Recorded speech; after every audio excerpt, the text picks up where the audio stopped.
Okay. So Yeah, I've seen what you asked me to search for, but it's okay. So the recording is on now. Okay, Prof, don't worry, I'll be fine. And then I'm going to set the attendance. So attendance is being tracked. So I leave you. I'll join you back. You Okay. can share your you can share your screen. Okay, Prof. The lecture note is also there. Thank you, sir. Thank you. So, welcome everyone. Madam Money, how are you?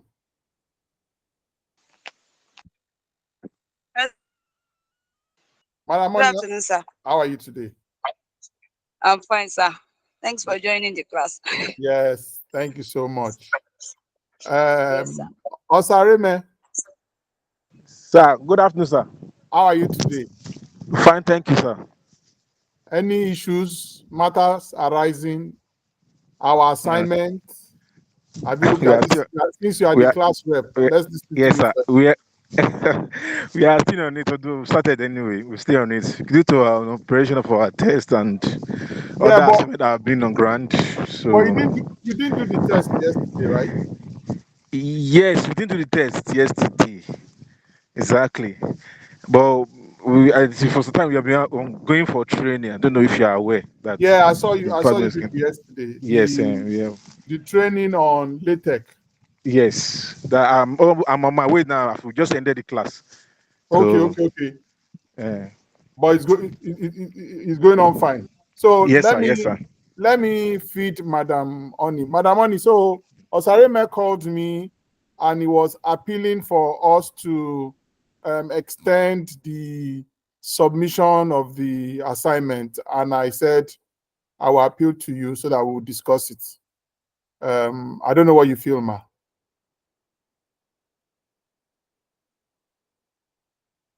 Madam Oni. Hello, sir. No problem, sir. Okay, It's great. fine by me. Great. Hi, Thank you Peresh. very much, Oni, and Yeah, it's okay. Thank you very much. Peresh. Hi, Peresh.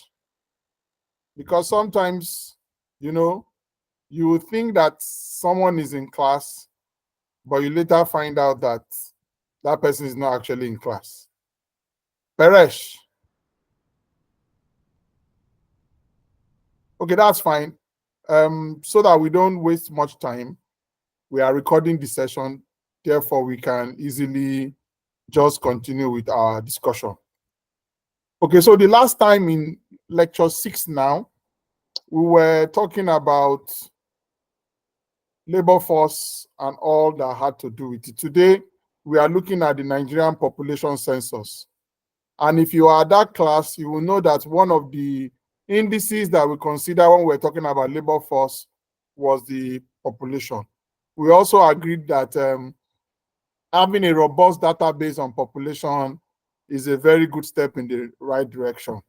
The other pleasant news is that we are embarking on a census soon. Let's just hope that all that will come to fruition. So the objective of today's lecture is to explore the scope, the processes, and significance of population census in Nigeria. Can you see my screen? Yes, sir. Okay, good. So in this session, we will look at how census is conducted, the kind of challenges that emanate from it, the various issues or uses of census in policy making, and we'll end with national development.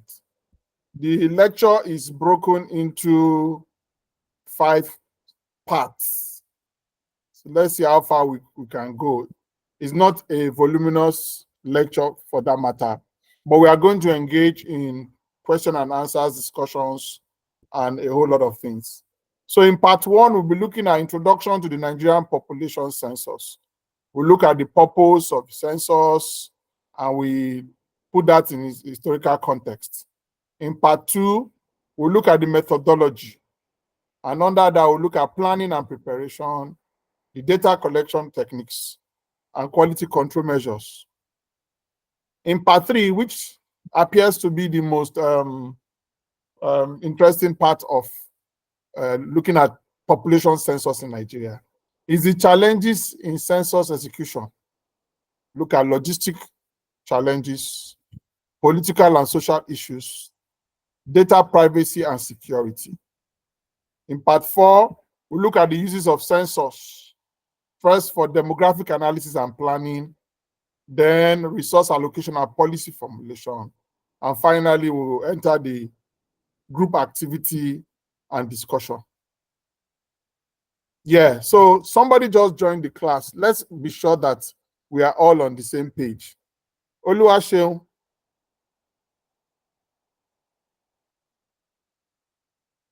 Oluwaseun Bolanle. Hello, sir. How are you today? Fine, sir. Good afternoon. Great. Have you taken time to look at this material?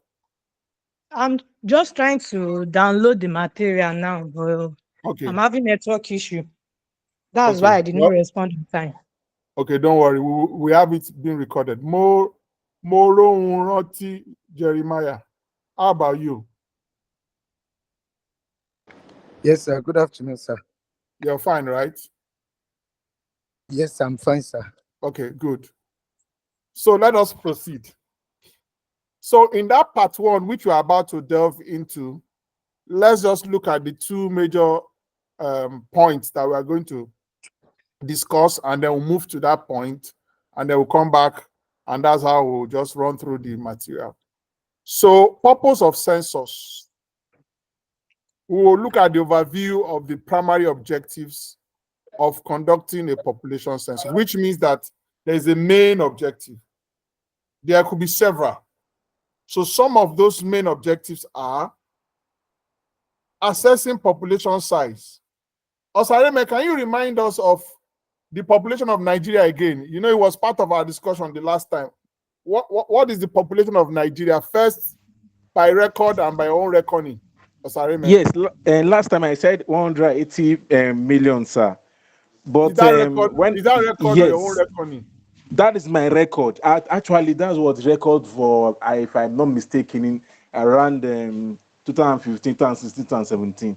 But when I check of recent, the current Osareme, hold record on. is said. Hold Okay. on, hold on. All right, Hold sir. on, Okay, Osareme. sir. Okay, sir. Did you say that is your own impression, or did you say that's what is on paper? Which one?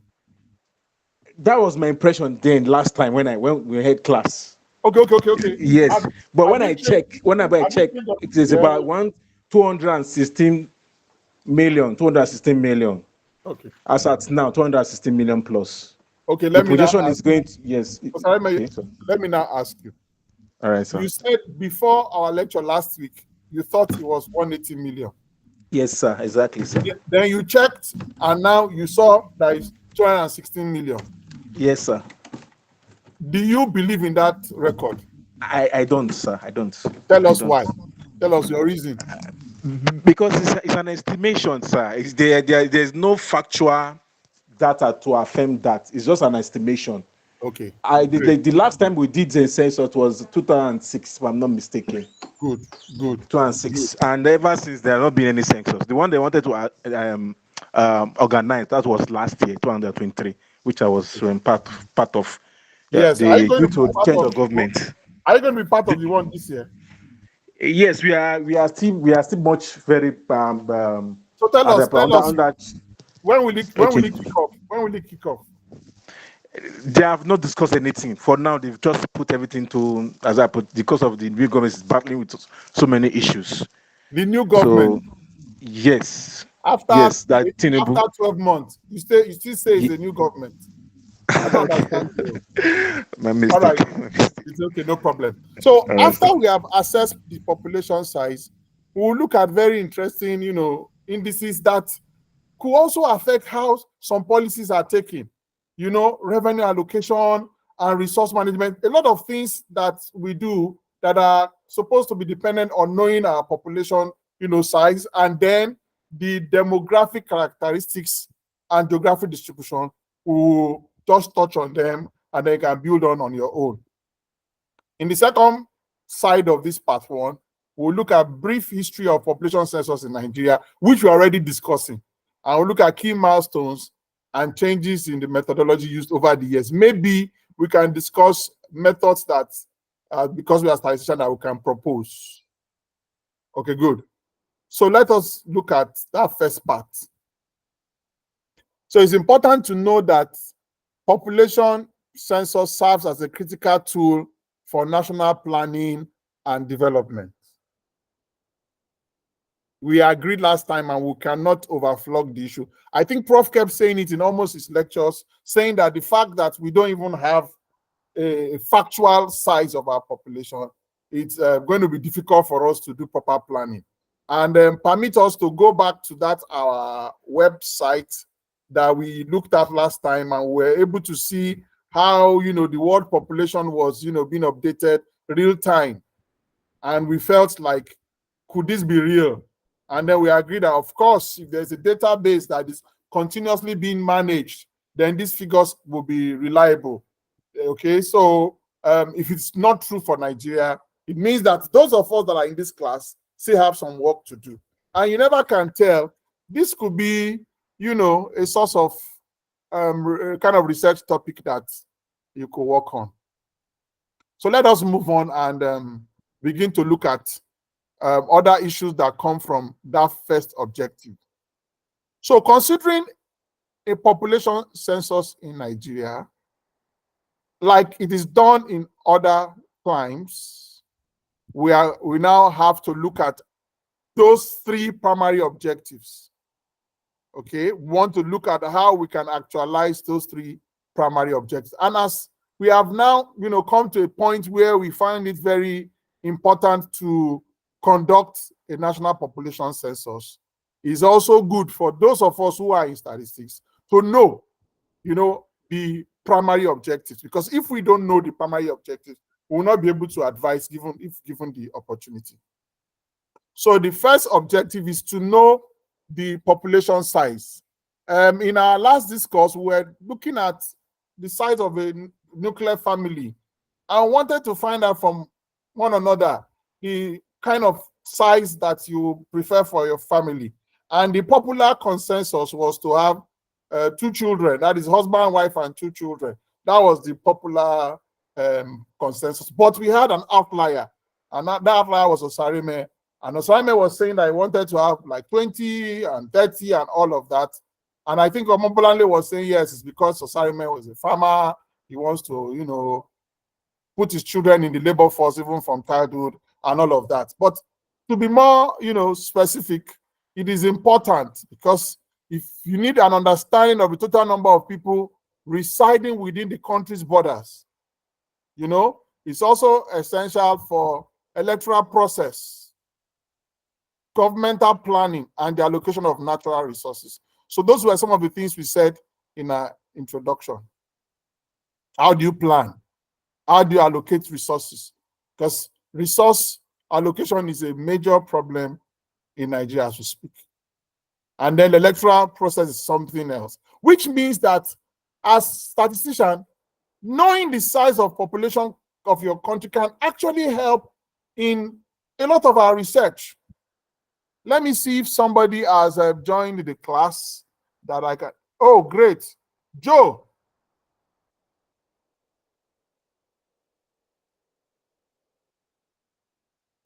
Joseph. Yes, sir. Okay, so Joseph, let me put you on the spotlight. Welcome to class. Oh, thank you so much, sir. I'm glad to be here. So for the next 1 minute, pretend as if you are the commander-in-chief of Nigeria and speak to us how knowing the population size can help you in reforming our electoral process. Go on, your 1 minute starts now. Okay. Acting president, go on. Okay, being the president of the Federal Republic of Nigeria, okay, it is very important for me to first of all gather data about citizens and foreigners, so that that would help me to be able to capture data of those who are eligible voters within the country. and those who are not eligible to vote, be it people who are not part of the country, who are not citizens of a particular country. So Fantastic. I think that would help a lot As a uh, starting point. Hmm. remove in how would I put it? I'm coming. It will help in preventing those who are not Eligible. eligible to vote. Exactly. Eligibility, it could be in terms of age, it could Yeah. be in terms of their nationality, it could Correct. be in terms of say uh, what other factor?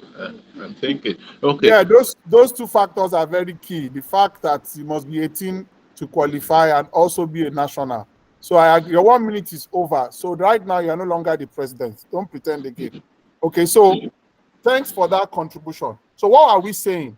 It's important to have a proper assessment of the population size. That's just one part of the gist. The other part is to have an idea of the demographic characteristics. Remember that in our last class, we were also looking at critical, issues when determining the labor force. And we also looked at cultural perspectives and how they affect the labor force, which means that it's important to know the demographics. Okay? So we have to collect data regarding age, gender, ethnicity, and other demographic factors to understand the composition of the population. Let me try Blessing. Hello, Blessing. How are you? I'm fine, sir. Good afternoon, sir. Let me task you a bit. Okay. Yes, sir. So Nigeria has 36 plus Abuja states. I Yes. know where you are from. So on what basis would you say that there are more females than males in Nigeria? What would be your empirical evidence? If we are looking at the demographic characteristics and we decide to use gender and we stick to what is proper in our country, male and female, and disregard other forms, okay? So the question is, what would you say? How would you defend the statement that there are more females in Nigeria than males? Bless it, go on. Yes, sir. I think before I can draw that conclusion as a statistician, I will have to, collect Brilliant, some data, get a sample, so brilliant, I can decide to look at the geopolitical zones in Nigeria. That's if I can't cover the whole Nigeria. Of course, I can't cover the entire population, so great, I'll pick some sample, get my data, then do the analysis. Then from there, I'll be able to draw inference great, and great. know if female are actually more than males in the country, sir. I love your proposal because you are being realistic. Imagine that we have a reliable database that you can just, send a link or just click and then you see the dashboard and there you see the population of Nigeria, 250 million, the age category, the gender, and all of that. Wouldn't that be lovely? That would be lovely. And that's why we are here to also, empower ourselves so that we can join in the conversation to, ensure when the time comes that we have accurate data regarding not just our population size, but the demographics. So in addition to that, this material says this information aids in tailoring public services to the needs of various segments of the population. So it's important when you know the population, distribution and the different characteristics and the numbers, then it's easier for you to plan. The other one is geographic distribution. So here we see that mapping populations with help in infrastructural projects. Don't bother about what is practiced in our system, but the ideal thing is that if you have an idea of the population size, that same method that you use to know the population size can also help you to know how you can distribute infrastructural projects. let us digress a bit and let's go into a conversation. A few months back, there was this issue about budget padding. Moro Wuroti and Adigun, there was this issue about budget padding, and somehow during that conversation, we realized that projects were given to members of the National Assembly to execute. Moro Wuroti, what's your impression about those legislatures given those humongous amount of monies, not just in this government, over the years, and the results not quite showing? I hope Moro Wuroti is here so that I don't waste my time. Adigun, Joshua. So sometimes some people are in class, but they are not really in class. Osareme, you are in class. Hello, sir. It's the network. I'm trying to connect, sir. I can Okay. hear you, sir. I'm Good, with you, good. sir. It's the network, sir. Yeah. That's Nigeria for us. So Moro Wuroti and Adigun, between the two of you, this issue of projects, you know, billions, sometimes trillions, used for projects that are not. There was this particular one of installing an electric pole for millions of naira. I don't know.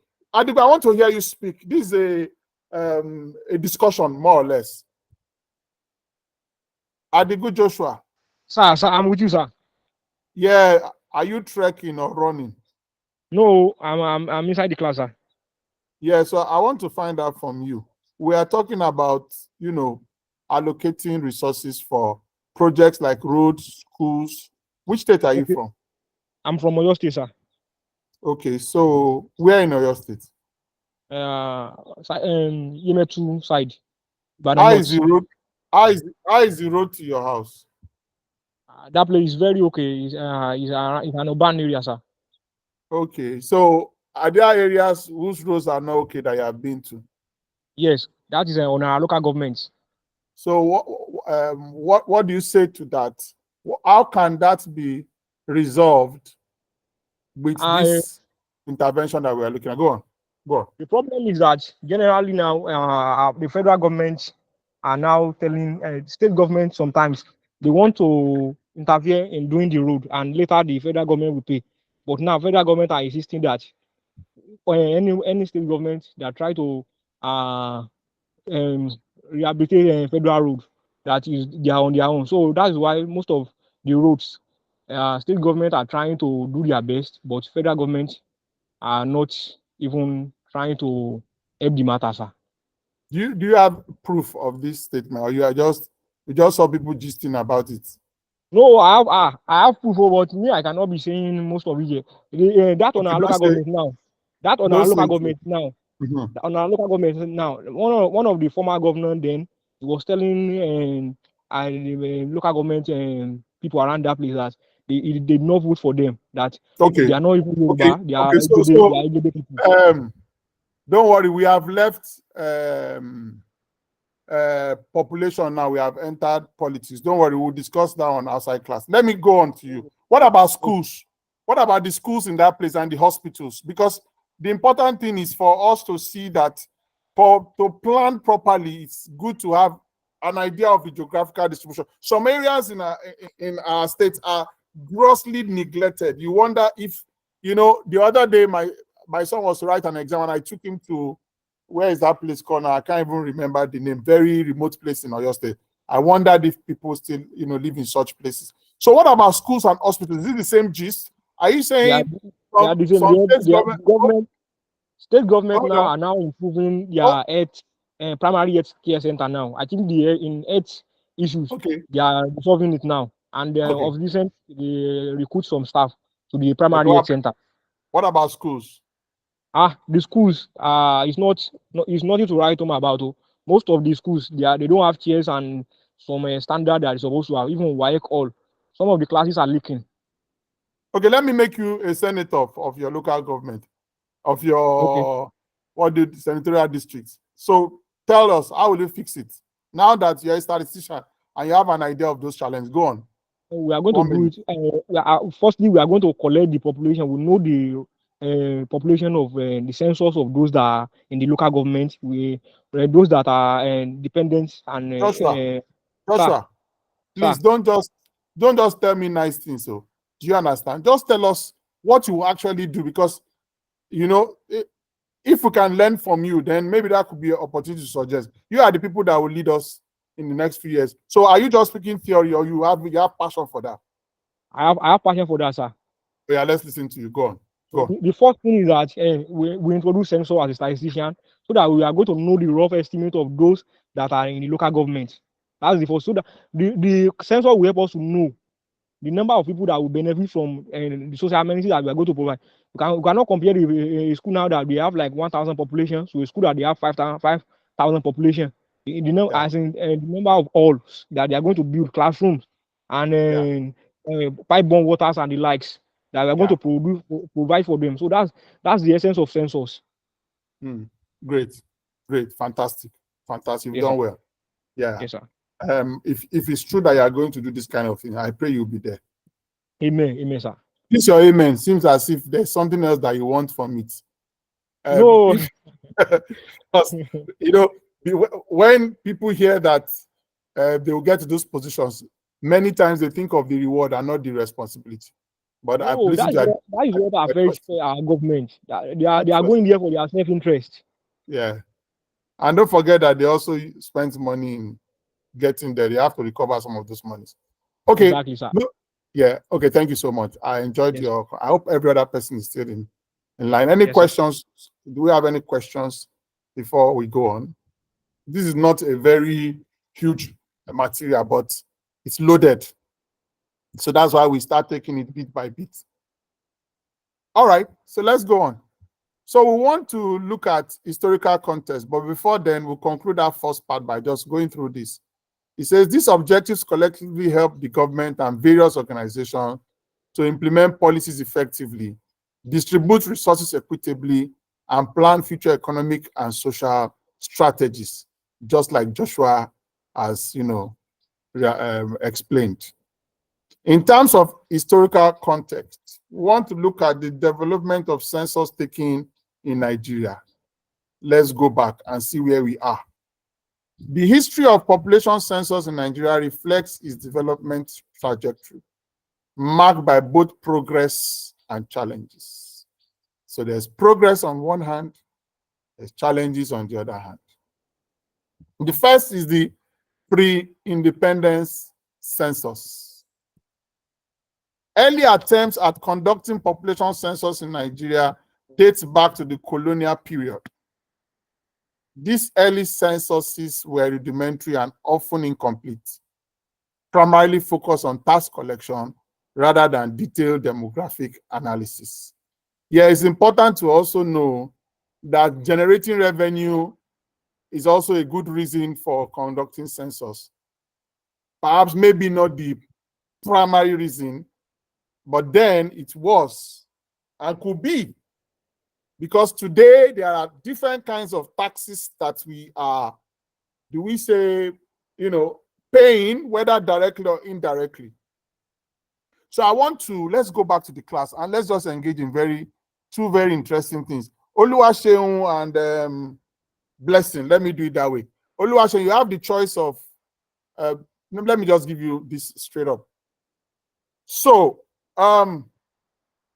Oluwaseun, can we hear you? First, let's know that your mic is working. Oluwaseun.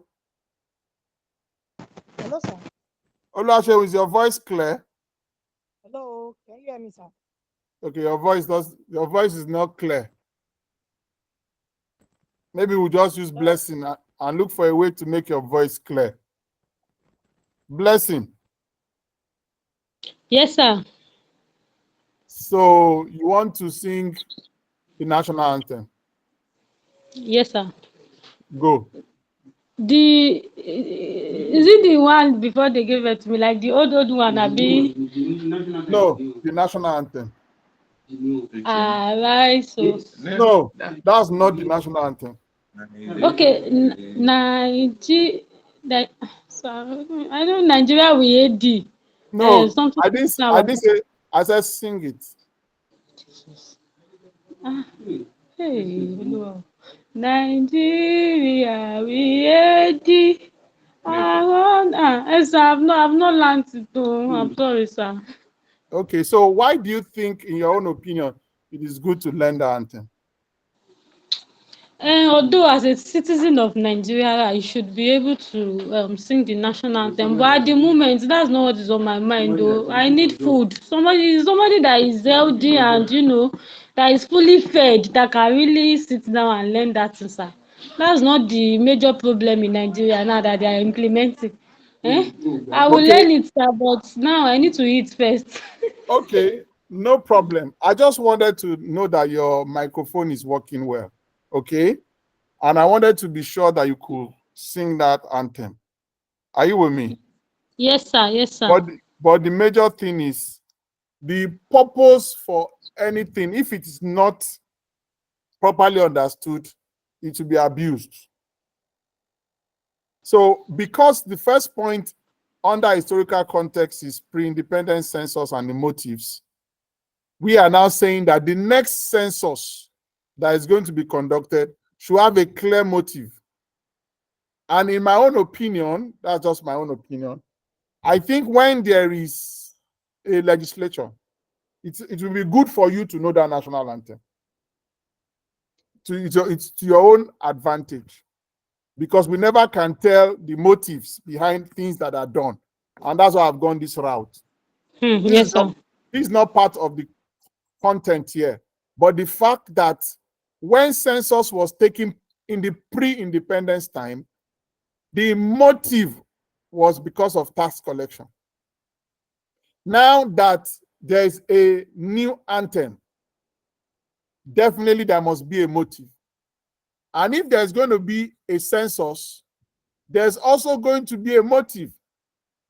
If I use that word deliberately. So those of us that are in this class can actually help, so that when we engage in discussions regarding policies, we'll be using data-based, terms and insights.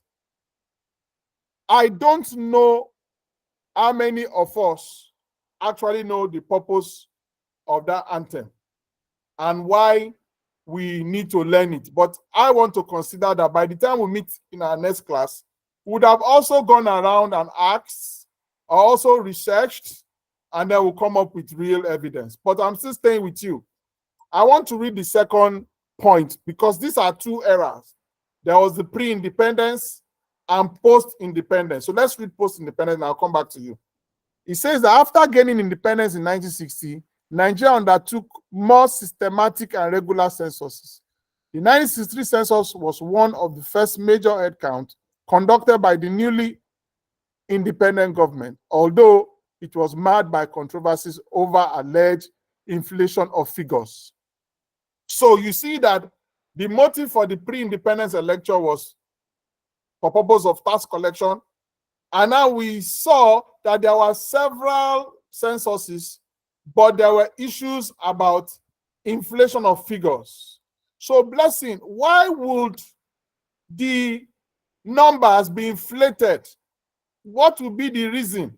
Remember, we conducted an exercise in our class last time, you were there, and I think I asked you how many children would you like to have, and I think you said 2 children. Now, the question is, why would you say that you have 10 children?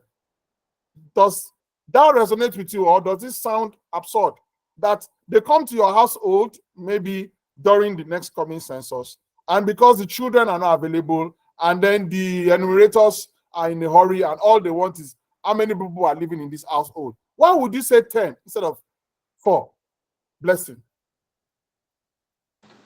So left to me alone, I wouldn't have mentioned 10 instead of 4, but I think people do some of these things because most times I've seen situations whereby some of these primary health care, maybe the state might say, okay, distribute, let's say, mosquito nets, for instance. So, and they might say 1 mosquito net per 1 person. in a house. So if you say you are 6, they will give you 6 mosquito nets. So I believe it's because of greediness sometimes, especially when the person in the house or the people in the house know that, okay, there's something coming after this census, like there is something attached with the census that will be given out by the government to the people. So I think that's the major reason why people tend to increase the number of people in their household most times. But left to me alone, I won't do that. I'll just give them the actual number of people in my house. Great. So you've only mentioned that maybe because of the incentives that will come to that household, that's why people will escalate that. Okay, Osareme, your hand is up. Let's hear you. Yes, sir. I want to go in line with blessing, but mine, Okay. I want to direct it to the government. Most often than not, such increment or overinflating of the census data is due to the resources sharing. So some states want to inflate the number so that to get more resources from the government. That is what normally holds, and also other things that follows. So thank you. Peresh wants to join in this conversation. Yes, sir. Go on. Yeah. Some of the reasons why people inflate census figures is mostly for their political gain.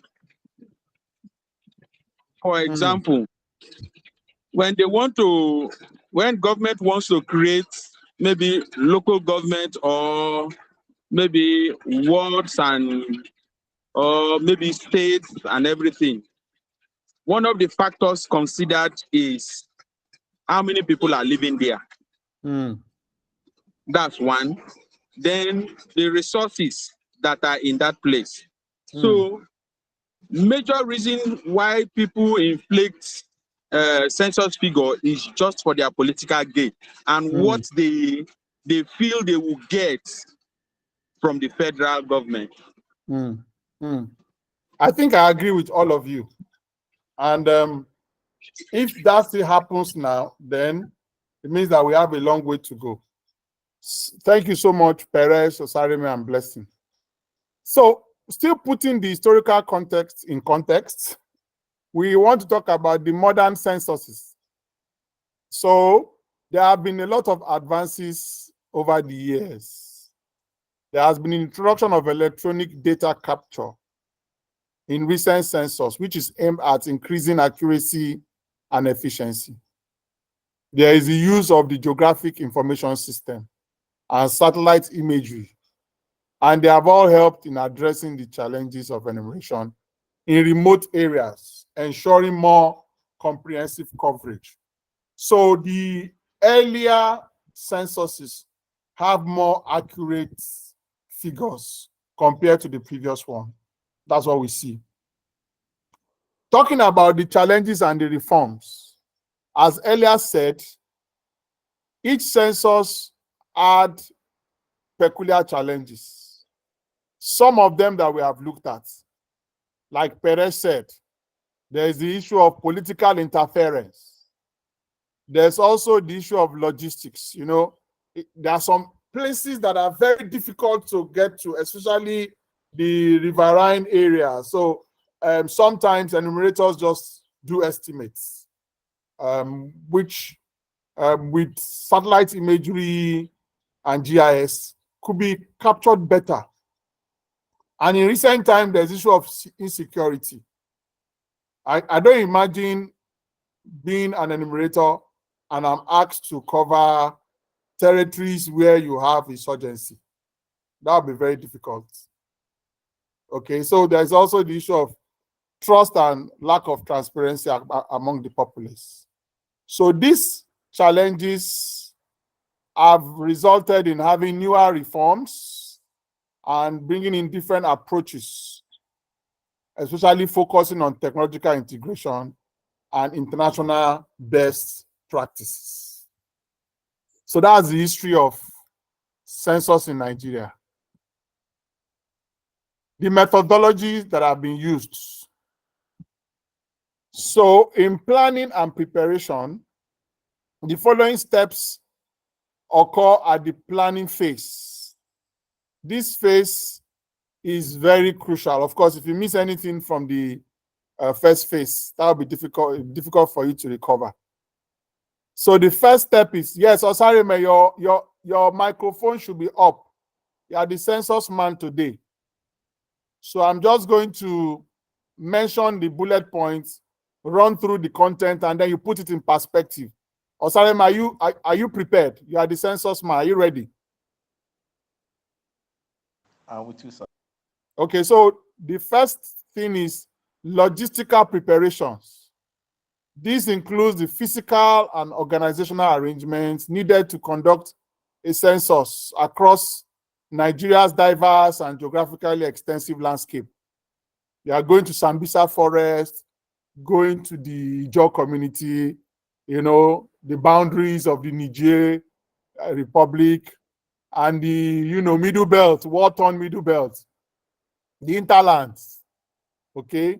So these logistics cover transportation, securing storage for materials, establishment of both local and centralized data processing centers.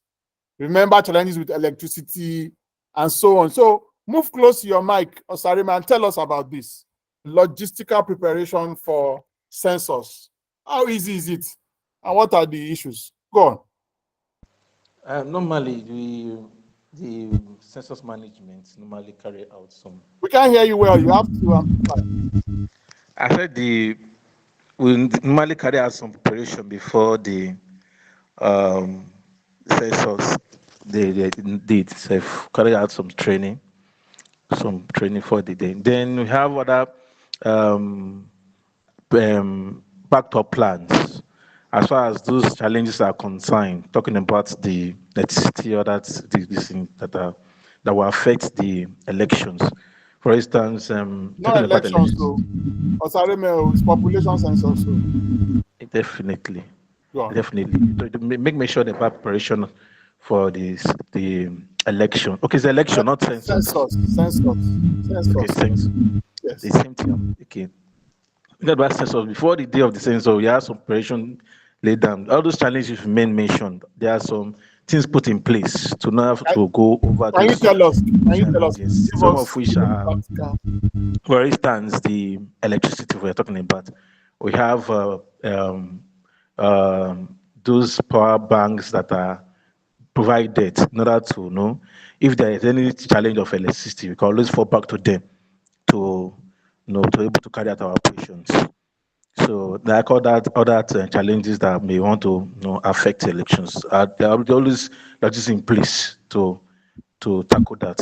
So from your own knowledge, what stage are we at in planning for the next census? Okay, we are still at the training stage. Although the first stage, which is the facilitator stage, have been done and concluded. Now the next stage is the training the enumerators, which we will come in to come and train them, to tell them how to carry out their operations. Is it ongoing now?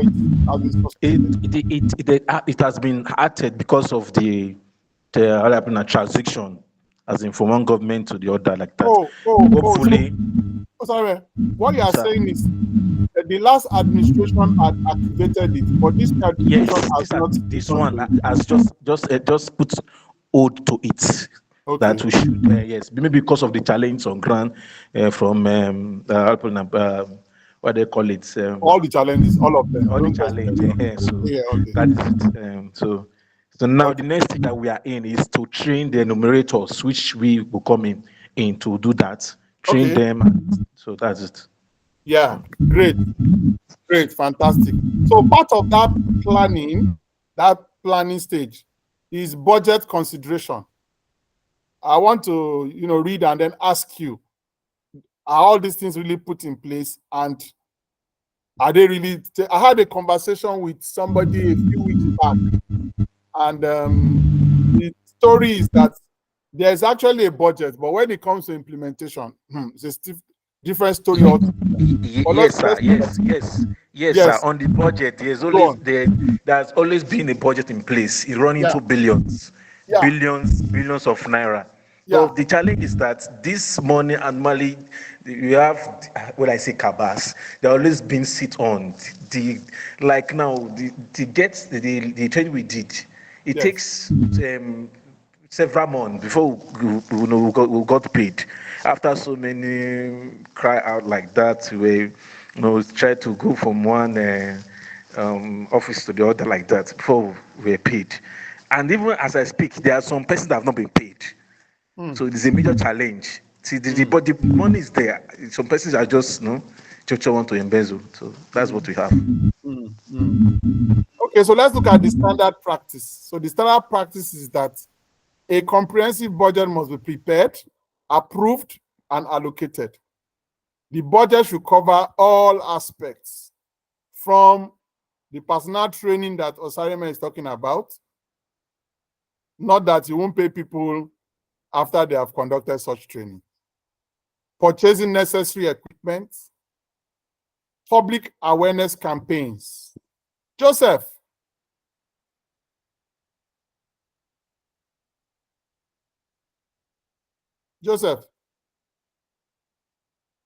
Okay, Joseph is not here. I don't want to ask Osareme. Osareme is a stakeholder. But anybody can answer me. The question is the public campaign effective for this forthcoming one? Can you say, anybody, can you say there is enough publicity regarding the forthcoming census? Joshua, Bolanle, Peresh, yes. Is there enough publicity? Yeah, there is the publicity for the next coming census is not, I have not seen any. Great. I thought I was the only one. Apart from recruitment of enumerators and the rest, which to my own understanding, is not even effective. What could be done better? How better could it be done?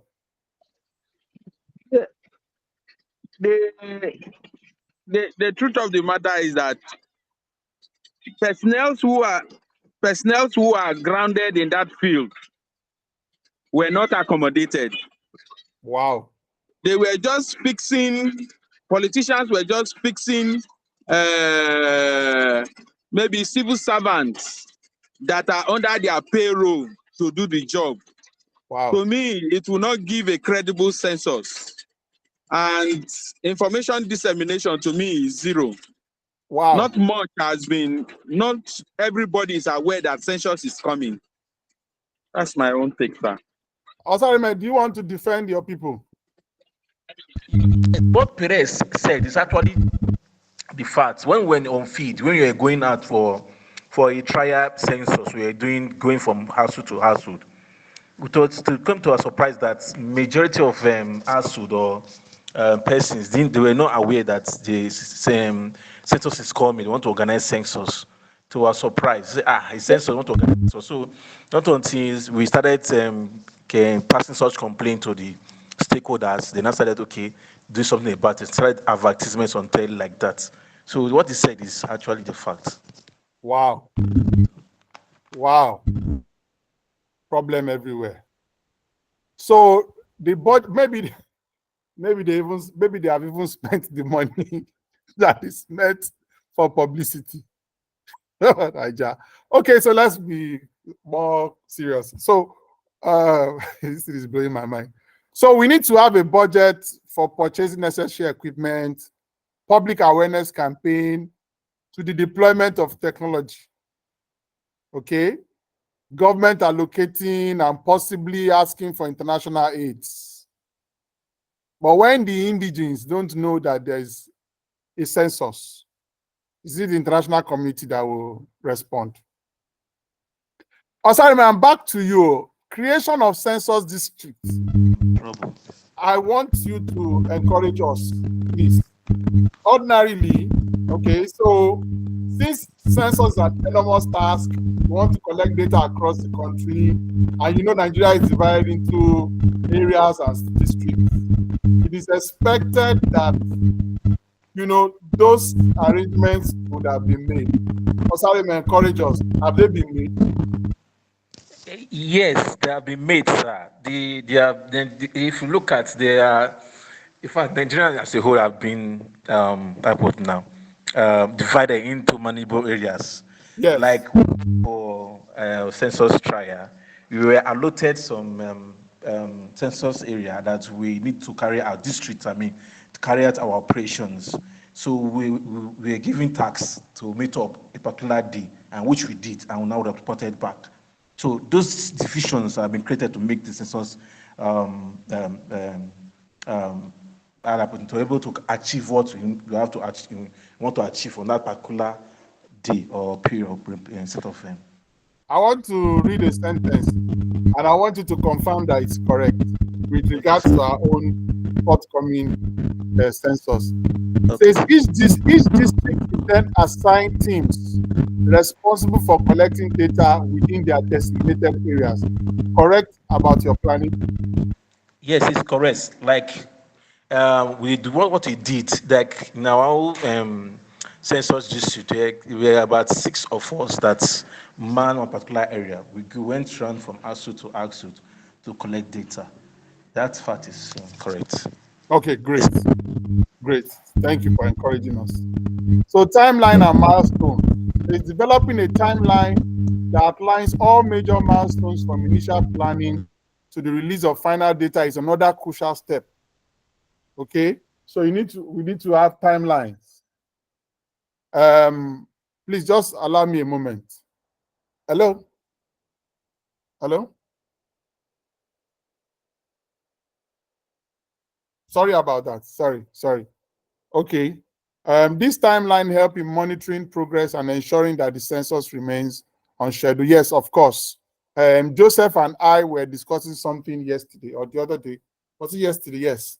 And we're saying that the idea of having timeline and milestones really helps us in, executing projects correctly.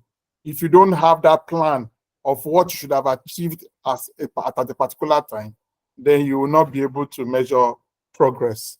Auntie Oni, you are here with us. You want to join us in the conversation?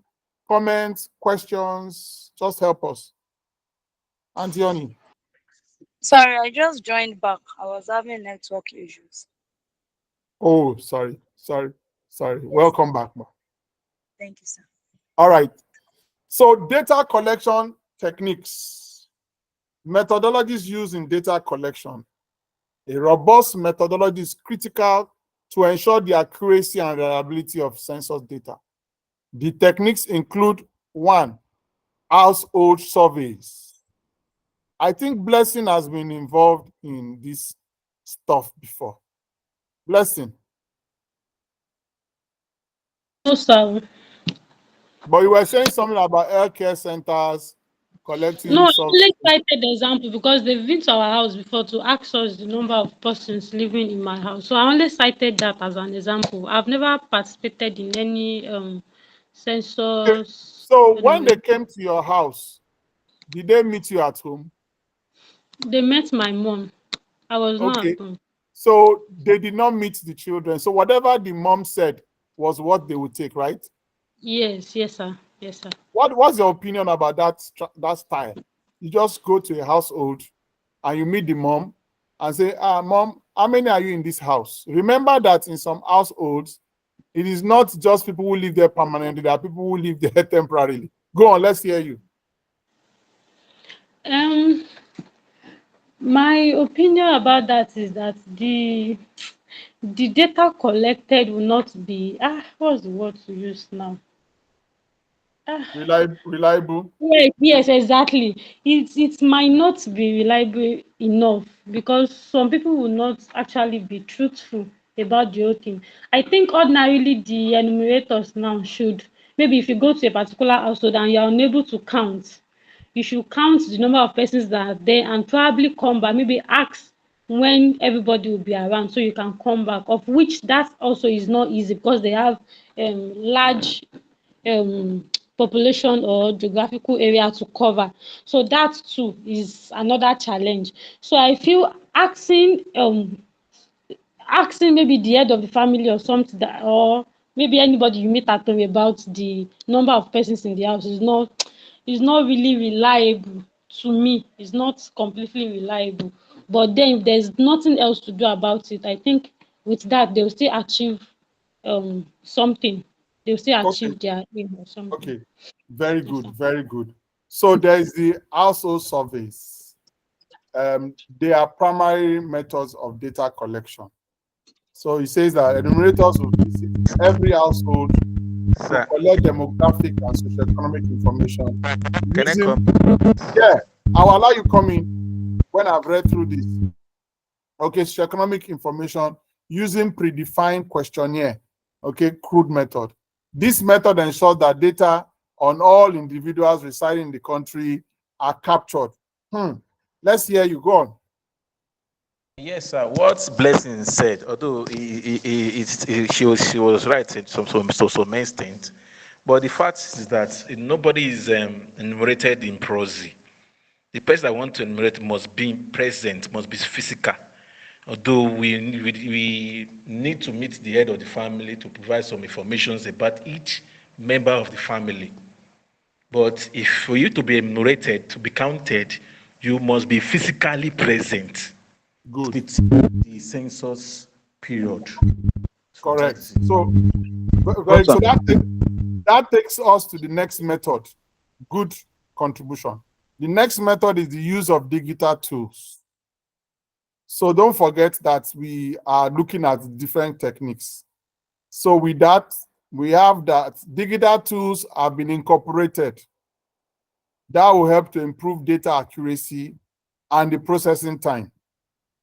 So such includes the use of tablets for data entry, and then these are uploaded to a central server in real time,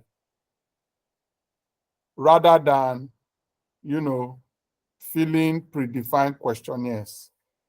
Oh, sorry, is that what you guys are going to do? Yes, sir. Yes, sir. You're right, sir.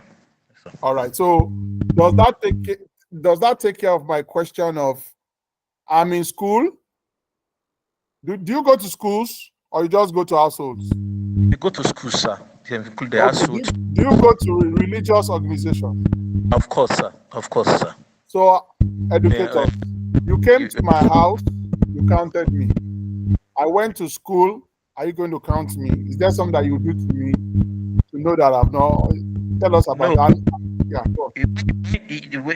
When you are in school, if anywhere you are in that place, anywhere you are in, that's where you be counted. Well, if you are at home, you'll be counted. So that's why I said that you will not be enumerated, except that the person is physically present. So if you are counting, doing counting in a particular household, if you're not present, you assume that you're not present in that family. How long does the enumeration take?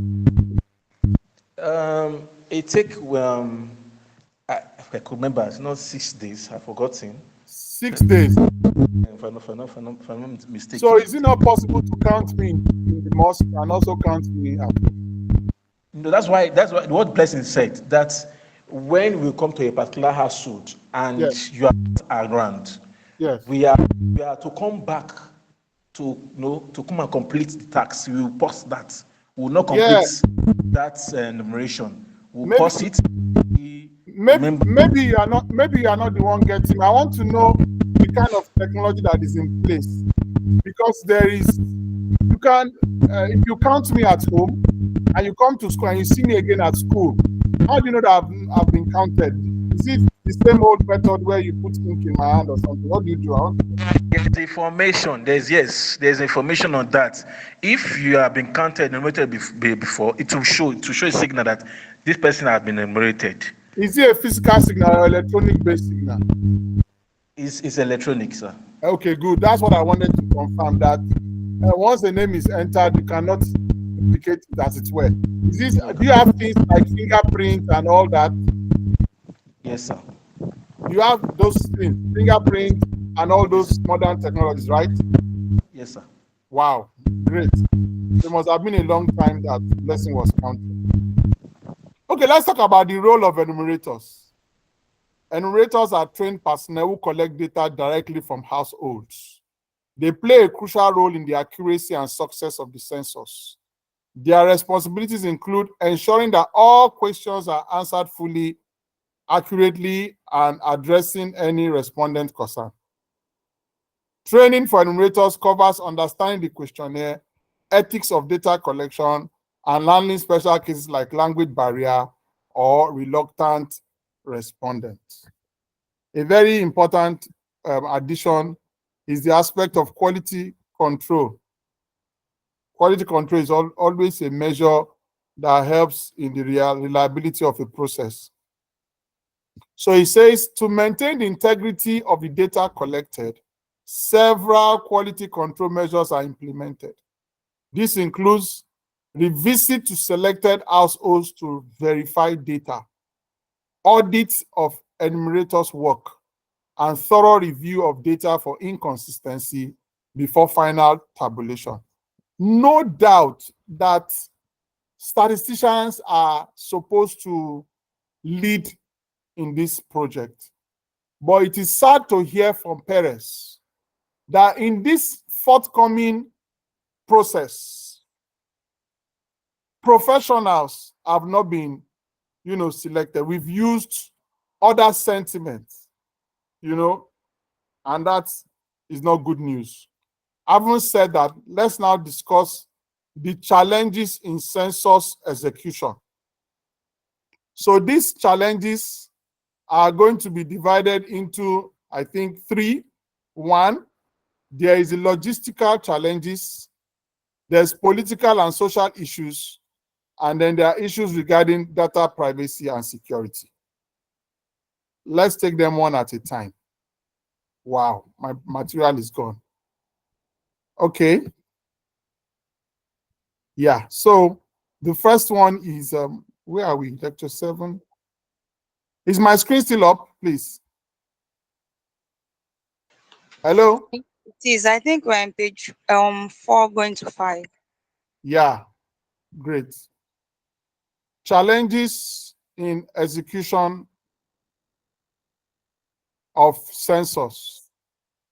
Conducting a census in Nigeria with its vast and varied landscape presents numerous logistical challenges that can impact the accuracy and efficiency of data collection. One is geographical diversity, which we have talked about before. We have dense urban areas and remote rural villages. This one poses significant challenges in ensuring that enumeration teams can reach and accurately count all population. There are difficult terrains such as mountainous regions or areas with poor road infrastructure. Okay, so it makes it difficult for the deployment of census staff and materials. The second challenge in terms of logistics is infrastructure issues. So there's a paucity of infrastructure, particularly in underdeveloped areas. And this can hinder the timely and secure transmission of collected data. So if we're using electronic means, it's very likely that some areas might not be captured. I don't know how that will be resolved. Maybe estimates will be used. Issues such as unreliable electricity. Yes, I have to go back to Osareme. Osareme, can you explain the kind of instruments that you are going to use to collect this data and how they are powered? Go on. Yes, I said before, there's a tab that I'm provided for us to carry out these tasks. And there's always a power bank for them. And I hear that so much money has been spent on that, and I have so many of them. Billions. Yeah, of course. I heard that. Let's just hope that the exercise will go well and will be accurate. Okay, good. What about internet connectivity? How do you hope to navigate that connectivity? On that, we're not giving internet connectivity. We bought that ourselves, but maybe perhaps during the election, but internet. Are there things like offline solutions? You know, there are some instruments that can capture data offline, and when you come to where you have internet, you can I don't know. Yes. There is a backup when we are actually entering data. We when there's no internet, be saving all your data you have been entering. When there's internet connection, you can upload and send through to the server. From your experience, is it real time? It depends. If there's internet, it's going to be real time, of course. Did they conduct a pilot exercise to, run the systems to see how they are working so that there will not be a glitch during enumeration? And not really. That's why the enumerator he or she has to report to the supervisor each time he has able to cover some particular area. He report to the supervisor to cross check that. And if he has done the total work, the supervisor has to come to check if he or she has done a perfect job. Otherwise, the supervisor need to go back to the feed and do some modifications or corrections. Okay, so I like the fact that there are things of reporting to superiors. Okay, so resource allocation. Ensuring that all areas have sufficient resources, including trained personnel and materials, requires meticulous planning and substantial investment.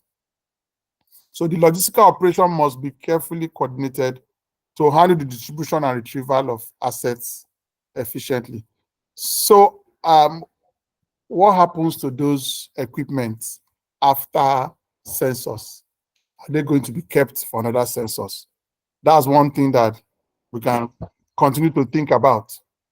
Okay, so the other level of challenge we have are political and social issues. Issues bordering on ethnicity, the Nigerian factor, Niger issues that can mitigate conducting a fair and impartial census. One is political influence. The other one is ethnic and social sensitivities, and then misinformation and skepticism.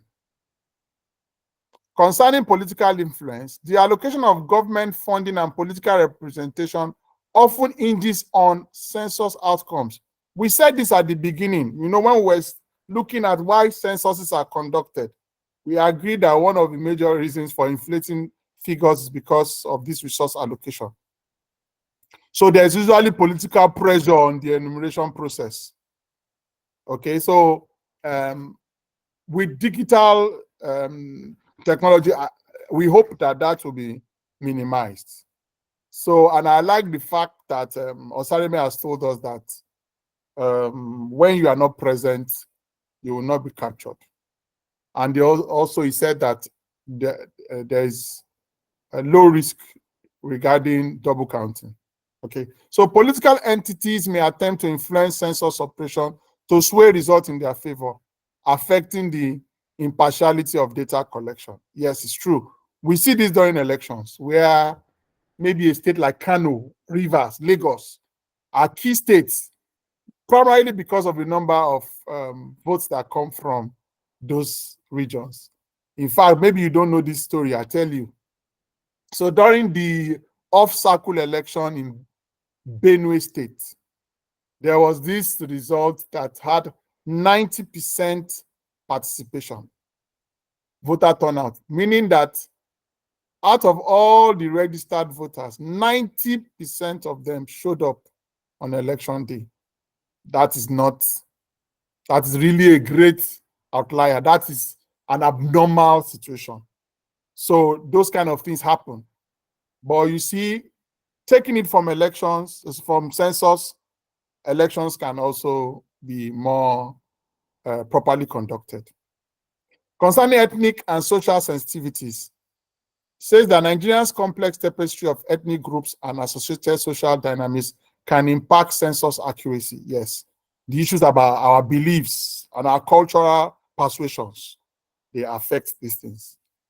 Ethnic tensions or distrust towards government initiatives can lead to under-reporting or resistance to enumerator inquiries. Yes, this government has to do a lot to be able to overcome these, sentiments. For instance, Madam Blessing has not learned the national anthem because in her own view, taking care of, hunger is more important. But I've also encouraged her to partake of it, to learn it. You never can tell. You might want to jackpot now and at the embassy. Of course, those things are not really like that, but how more can you support your country? But by learning the national anthem. What we are just saying is our persuasions, our beliefs, political and, ethnic, sentiments can make us not to want to give attention to this kind of processes. So it says ensuring sensitive handling of ethnic identities and affiliation in data collection is crucial for accuracy and completeness. The other point regarding political and social challenges is misinformation and skepticism. In this era of social media, false information, and even AI, we have a lot to contend with. So the material says misinformation about the purposes of census can spread skepticism and fear among the population, particularly regarding how data might be used. This can reduce cooperation rates, affecting the quality of the data collected. I just hope that we'll believe in those officials when they come around and we allow them to come into our homes, because there could be situations where people will not want to even have them. I don't know if there is security provided for them. This takes us to the next point: data privacy and security. Protecting the privacy of individuals and securing the data collected during the census are paramount to maintaining public trust and the integrity of the census. So in order to establish that, we need to begin to look at issues about privacy measures, ensure that there are strict protocols, so that individual data collected during the census are not misused. These days of fraud. Okay, so it includes training enumerators on privacy policies, securing consent for data collection and analyzing data to prevent identification of individuals in published statistics. Can you confirm this, that those measures are in place? Osarime? Yes, sir. They are in place, sir. Before we start our operations, sir, we are made to swear an oath to keep secrets, not to now. Leak any information whatsoever. So great. Please, that's encouraging. So implementing robust cybersecurity measures is critical, especially with the increased use of digital tools for data collection and storage. Measures include encrypted data transmission, secure storage system, regular security audit, and contingency plans to address the data breaches. So we just hope that the database will be secure. That's another serious challenge. Once the firewall is breached, a lot of things can happen. Legal framework. A strong legal framework that governs data protection is essential to enforce privacy and security standards. Legislation should clearly define the use, access, and sharing of census data, providing penalties for violations to deter potential misuse. So I believe that apart from taking the oath, there's also legal documents that will be signed to ensure that yes, yeah, you can confirm that, right? Yes, sir. So how do we use census data? Yes, this is very important. We've looked at how what population census is like in Nigeria, looked at the historical background. We've seen how it is conducted, the different techniques. We've also seen the challenges. Let's now talk about the usage. Okay, so first is demographic analysis and planning. A lot of the things that we are going to say here, we've mentioned in the introduction. And that's why you are going to see that the pace will be much faster. Okay, so that idea is always a good one, where you already have a preamble that gets everybody to understand the document, and then you just continue. So census data serves as a foundational element for demographic analysis and are critical in shaping national development strategy across various sectors. There's something that is happening to my screen. Is there a hand raised up? No. No hand raised up. Okay, good. If there are questions, please let me know. And if I'm running too fast, let me know. We don't have to cover the entire document. If we do, that would be a plus. Okay, so first is Understanding demographic trends. That's the use. Census data provides detailed insight into the age structure, gender distribution, household sizes, and ethnic composition of the population. These data help identify demographic trends such as age population, youth bulges, or shifts in migration patterns. So, a number of policies have been mentioned by this government, like giving out loans, providing households with cushioning effect. What do you call that thing now? What do you call that thing where you give people money so that you can cushion the effect of a policy that you have made? If you have good data, you'll be able to, provide those things across, and everybody, you'll be sure that distribution is uniform. Okay, so the other thing is planning in key sectors such as education. We talked about that before. Demographic data are used to forecast the demand for educational facilities and services. Knowing the number of children within school-going age helps in planning the number, size, and location of schools. I don't know if you are aware that the number of out-of-school children in Nigeria is huge. You might not realize it because we are we live, those of us here, in an urban center. A lot of people are out of school. That's a global problem, even regarding Nigeria. So with census figures, you can actually help begin to address our educational sector. Another sector that will benefit from census figures is healthcare. Information on age distribution and population density will guide the planning of healthcare facilities. For example, areas with older population may require more healthcare resources focused on chronic and geriatric care. These are things that are done in more civil environments where they plan for people of all age group. We will get there someday. Another use of census figure is urban development. Census data assist in urban planning by providing insights into population densities and growth patterns. This information is crucial for infrastructure development, housing policies, and the provision of public utilities. Resource allocation and policy formulation. Still moving on the use of census. Census plays a pivotal role in government decision-making, particularly, remember when we made Joseph the Commander-in-Chief of Nigeria for 60 seconds? He spoke well. And I hope that if he gets an opportunity or anything around that region, we'll be able to look at some of this content that we are, ingesting this evening, and, build on them. Look at what this says. It says, if you have census figure, it plays a pivotal role in making decisions. And then we talked about creating states, local government, and all of that. Very important. Census figures helps you in making decisions that will benefit the people, particularly in the equitable distribution of resources and crafting of responsive policies. Excuse me that I will go back to the issue of NLC, who have now come to the region of 100,000 naira. Who has not spoken in this class? Joseph.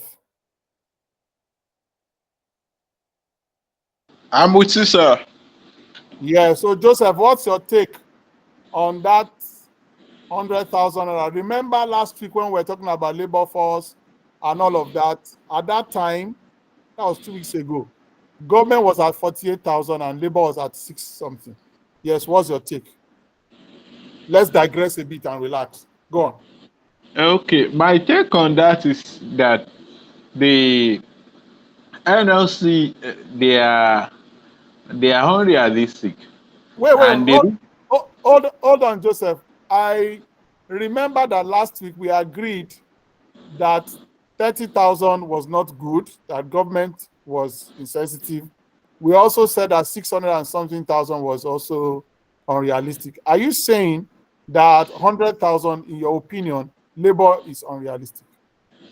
What I'm saying in essence is that it's not because maybe the federal government can't pay the amounts, but what about state governments? Will state government also agree? So I think it is the fight is not it doesn't include all cities. It doesn't include people who are in the working category. It only speaks more about federal government workers. What Okay, about private okay. workers? What I, about I state get your government workers? Joseph, I get your point, but my question is, what would be realistic? Eh? What will you consider as realistic? What I would suggest that the NLC president should do on the contrary is, okay, in what way can we boost the economy such that we won't be collecting this 100,000 naira and be paying it back on the other hand. Because at the rate at which it's coming in, it will be going out the same way. Market people immediately they hear that, oh, they've done this, okay. even I if they've get not implemented it. I get your point, Prices even though of you things will be on the high side. yeah, I get your point. I hope everybody got your, even though you didn't answer my question. Peresh wants to say something. Peresh, go on. Yeah. Good afternoon, sir. Yeah, go on. To me, that 100,000 naira is to me is far too low compared to what Nigerians are facing today. But did you hear Joseph's argument that it's not everyone that is going to benefit from that? There is the private sector. There are issues bordering around state governments not being able to pay it. What do you say to that? Sir, there is no state government that, if the state governments are sincere, I don't think there is any state in this country that will not be able to afford to pay that money. It is because they are not sincere. We all know how much they are taking from the treasury on a daily basis. What about private individuals? The thing is, with the multiplier effects, though those ones might not be able to pay up to that, but at least those ones too can up their game, because whatever you pay to these workers, the money is still what? Is still going round. When they go to the markets, they buy things. Okay, but so presently as we speak, there is no money in the country. For example, if you go to the bank now, with your own money, you cannot even withdraw. If you want to withdraw 50,000 naira, banks will not even give you what? That money. Okay, so Perez. There is no money in circulation. Perez, I'll come back to you, because this one that you are proposing that there will be more money in circulation. I hope you remember inflation. I'll come back to you. Osareme, yeah, I saw your hand up. Let's hear you. What Perez is saying is move close to the mic. Yeah, go on. It's a fact, but I don't see why the state government cannot pay such. The state government can pay. Sometimes it's this corruption effect that is ranked in all the states. The politicians want to embezzle as much as possible. Osareme, hold on. We have like 3 minutes to enjoy ourselves. We'll go back to the lecture notes. Osareme, I don't know if you go to the market. A measure of this now, that our local Congo is about 3,500 naira, and the minimum wage is 30,000 naira. What will happen, from your knowledge of economics, if the minimum wage becomes 100,000? Let me hear you speak. The other things will go high. Rice will go high, beans will go, every other thing will go high. So what do you recommend? How do we go? For one to recommend, I would say that the federal government should come to an agreement with the labor. If it's not 100,000, at least they should have something to that 60,000 naira. And the federal government should try as much as possible to see how to beat down the price of things. That's what. Okay, so what Joseph is saying, I believe that's what he's saying. He's saying that rather than asking for wage increase, why not fight for reduction in cost of, of governance? Yes. governance, everything that follows. We are currently producing fuel now. We are refining our products. Nigeria has the largest refinery as far as Africa is concerned. So I don't see which refinery is that? Dangote. I mean the Dangote refinery. Okay. I don't see why we shouldn't be able to feed ourselves as far as the petroleum product is concerned. And what the report that is coming in now say that we will be having surplus of fuel to we have to export, yes. But I see beating my mind why at this moment we are still importing fuel. What's the problem? I come to the conclusion that there are cabals that are each. Let's leave the cabal. But the point that I wanted us to talk about is the fact that if we go back to the start of the lecture, we start looking at the use of census. And what we read here is, look at the screen again. The census plays a pivotal role in government decision making, particularly in equitable distribution of resources and crafting of responsive policy. So I think we got here today because it's been long that we realize how many we are. You don't be surprised if we are over 250 million. Don't be surprised. That is, if at the end of the day we are, captured as 250 million. Let me show you something that we saw the other day. We were looking at that same odometer. Can you see my screen? Let me come down to Africa. Look at Nigeria here.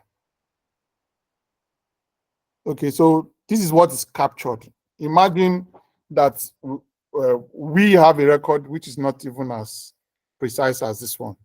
But let's just go on and begin to, round off as, we get close to where we have our group work. So one of it is in resource allocation.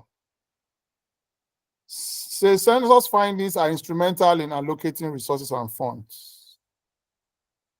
They ensure that resources are distributed based on accurate population data, supporting regions that require more assistance due to higher population densities or growth rate. So this should be the criteria for allocating resources. But unfortunately, we have other political and reasons, let's put it that way, for allocating resources.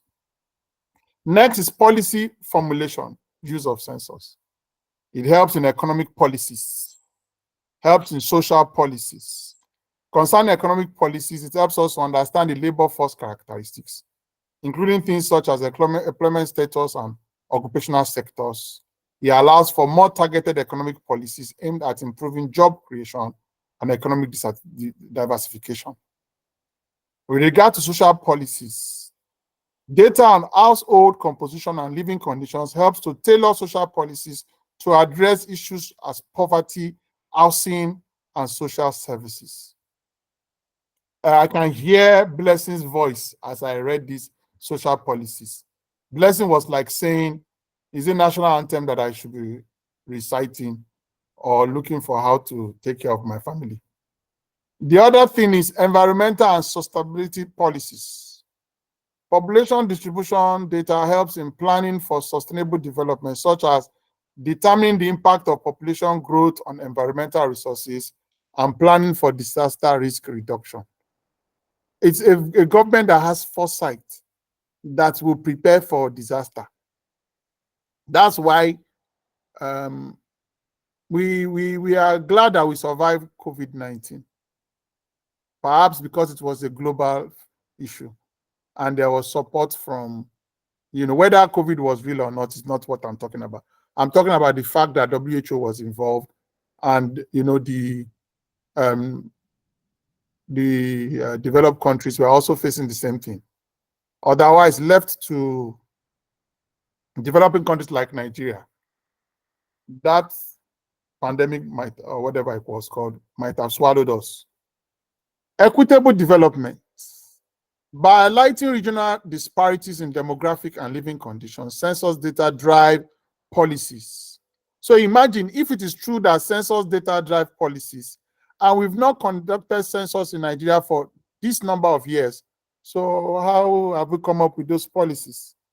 And as we have also discussed this evening, some of those policies or plans makes a lot of sense.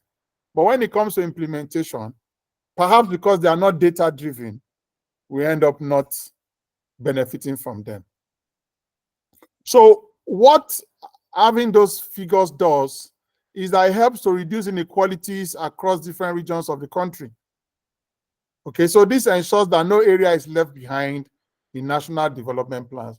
Okay, so we can give it to, the fact that we have many, representatives in government, either as senators or House of Rep members, speaking for their own people. That is something to applaud. Whether it is effective is another conversation altogether. The other challenge is usage of data. So it says, whereas census data are invaluable for planning and policymaking, issues such as data timelines, accuracy, and accessibility can impact their effective utilization. Ensuring that census data are up to date, accurately reflect the population, and are accessible to policymakers and planners is important for informed decision making. In conclusion to this part, okay, this part of the lecture underscores the critical role that census data play in demographic analysis, in national planning and policy formulation. By effectively utilizing this data, government can make informed decisions that foster equitable development and improve the quality of life of all citizens. Did I hear somebody say Nigeria will be great again? Understanding these applications helps students and practitioners appreciate the direct impact of demographic data on everyday life and national planning. I want to say that I've lived a bit in Nigeria, and that's where I've lived all my life. To know that there were times that things worked in this country. There was a time that you could open the tap in your house and clean water will flow. You don't need to boil that water. You don't need to sanitize it. You take it directly. There was time in this country where the roads were maintained properly. There was time in these nations where foreigners were everywhere. They were secondary school teachers.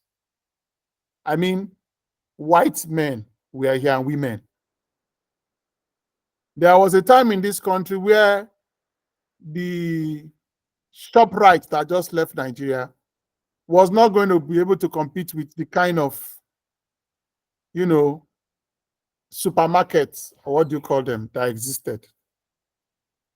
But today, the story is a lot different. Let's also go to the interactive discussion and group activity. Let's understand it.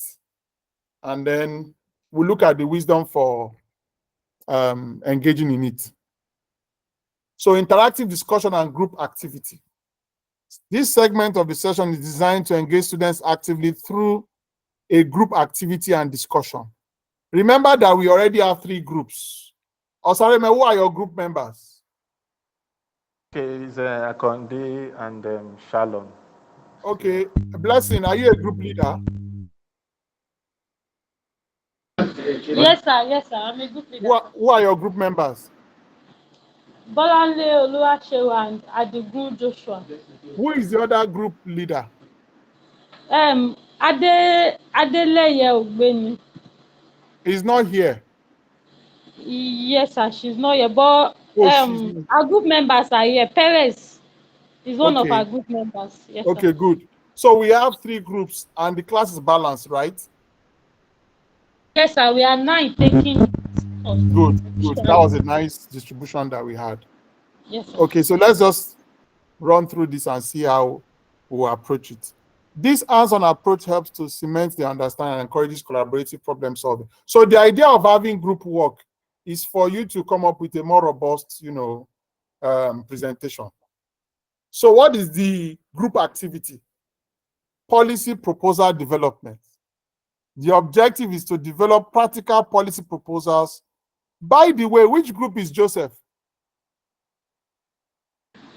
Sir Joseph is not really taking this course, sir. So we didn't group him. Yes, sir. Joseph is our coordinator. So to develop practical, Joseph will report to Madam Oni, who is our boss. So the objective, to develop practical policy proposal using census data to address specific national issues identified through demographic analysis. Let's describe the activity. First, assignment of topics. So we have divided ourselves into 3 small groups. What will happen in the group is that each group should select a specific area of national concern. Blessing, which area would you like to take? Let's pick it right now. There's education, there's healthcare, there's urban development or social welfare. Which one do you want?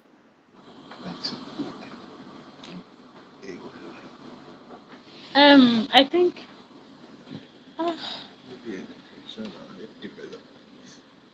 I'm thinking between education and healthcare. Don't let Joseph distract you. So my problem is getting data because I know this thing is still involve data collection. So We that's have why not, we've not reached there. Pick one. You have the privilege. Which one do you pick? I'll pick health, sir. Paresh, please write health in front of your group. Paresh?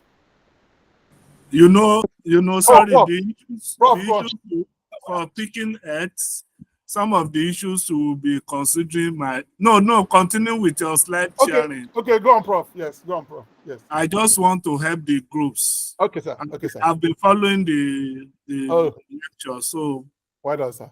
So which means if I'm not around for many years, there are people who can take care. So essay. So if you have chosen it and your group agreed with you, then you want to look at the population by age group. For instance, you want to also look at key indicators of the key health related indicators like the life expectancy in Nigeria, for male, for female. It's generally believed that females live longer than male. Then you will also want to look at what do we know about fatality? Is it fatality or fertility across the region? Some parts of Nigeria, they produce more children than other parts. So you look at, on average, how many children are delivered in different parts of Nigeria. Some of you have not married now, but maybe you are planning to have 5, 10, and so on. Our fathers used to have many of them. But some of us have learned our lessons, so maybe 1 or 2 or 0 is okay. But it's good to understand the population dynamics of Nigeria in terms of fertility rate across the region. So those are things we want to look at, then give a sort of policy proposal to the government. Should we also continue to encourage people to give, look at the health effect even on the mothers? Should we allow, even this, one recent issue is about early child marriage issue. Which is gaining popularity in some part of this country. So these are health-related issues that your group may want to develop policy proposal to help government. There was a time during Babangida, I don't know how many of you are still conscious of realities then, when he said impose maximum of 4 children per yes, per household. So I think the policy didn't last long. So the policy died with that administration. So these are the things you want to consider in your group. Look at the population of Nigeria, look at all those, look at life expectancy, possibly by gender, and also by regions. Look at the fertility rate by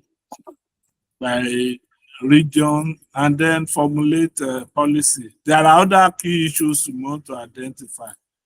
So your proposal should also come up with solutions and what outcomes, what those solutions will bring in terms of outcomes. So you also need to indicate how the policy will be implemented. So that's for health. For education, you also want to know literacy rate of this population of Nigeria, how many are educated, how many are not educated. We also want to look at the age pyramid. So how many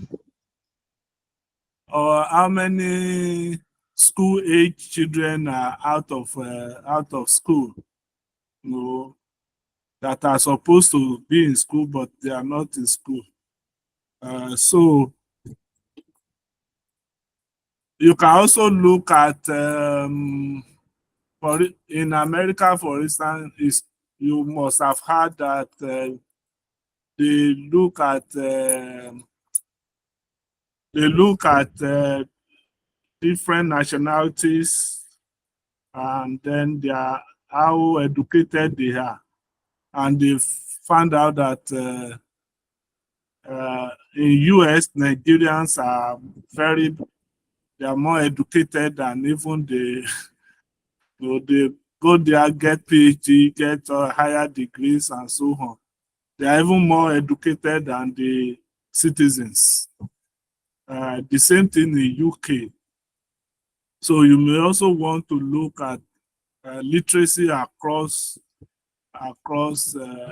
population data will also is not only providing information about citizens, you also have information about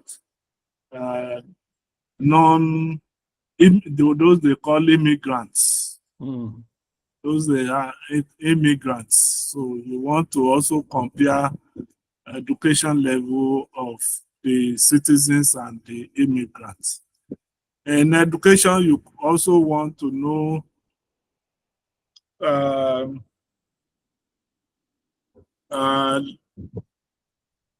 the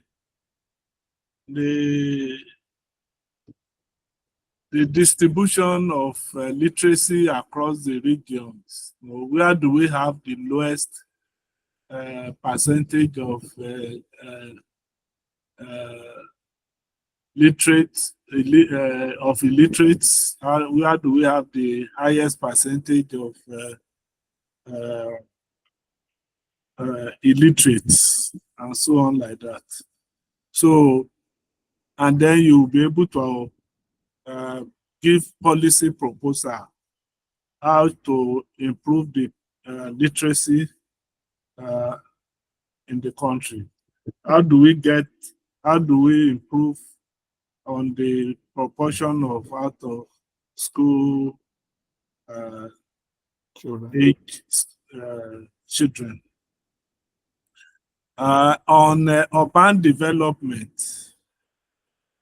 this is, you want to see the percentage of our population that are living in the urban area and the proportion that are living in the rural area. You want, because people are migrating from the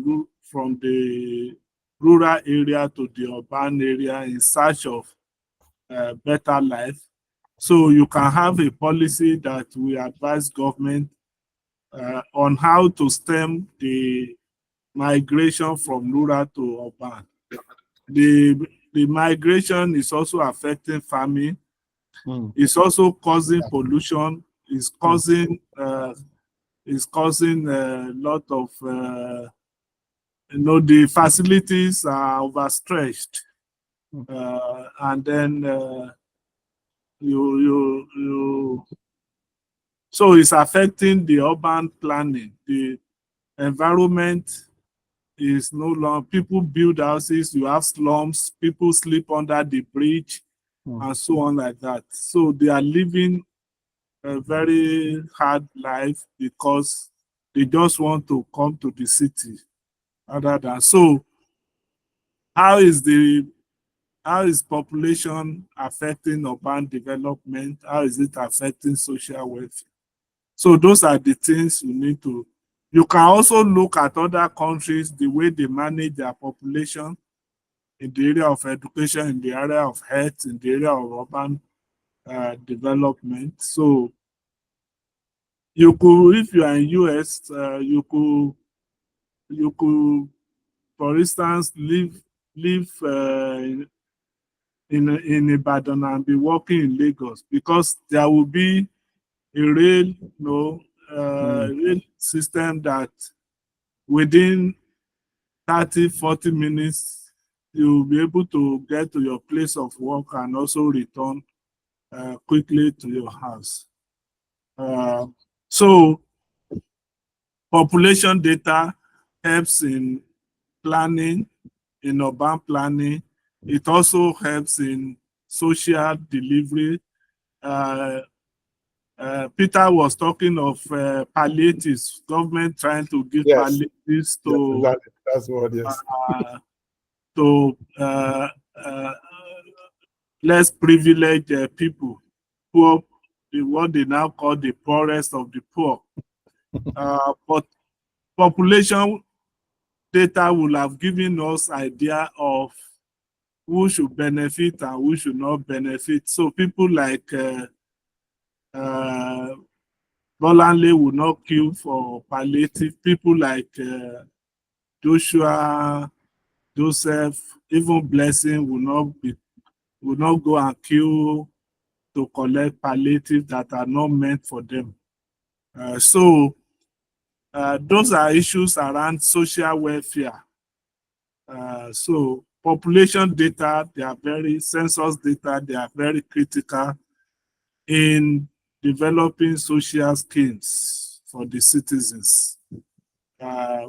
Who should get scholarship? Now government is talking about a loan to indigent students.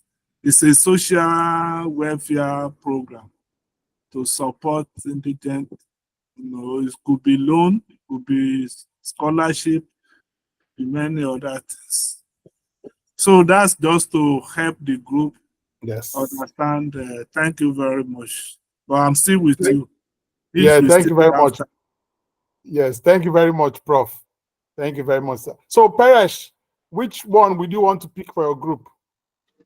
Pick education, sir. Okay, Osareme. Sir. Yeah, you are left with urban development and social welfare. Which one would you want to pick? I'll pick urban development, sir. Okay, good. So we have healthcare led by Blessing, education by Paresh, and urban development by Osareme. So what you need to do is to go through this activity description, and Prof has provided more insight and suggestions that can help you He has also talked about the kind of resources that are available for your usage. I'm going to hand over to Oni in 2 minutes or thereabouts.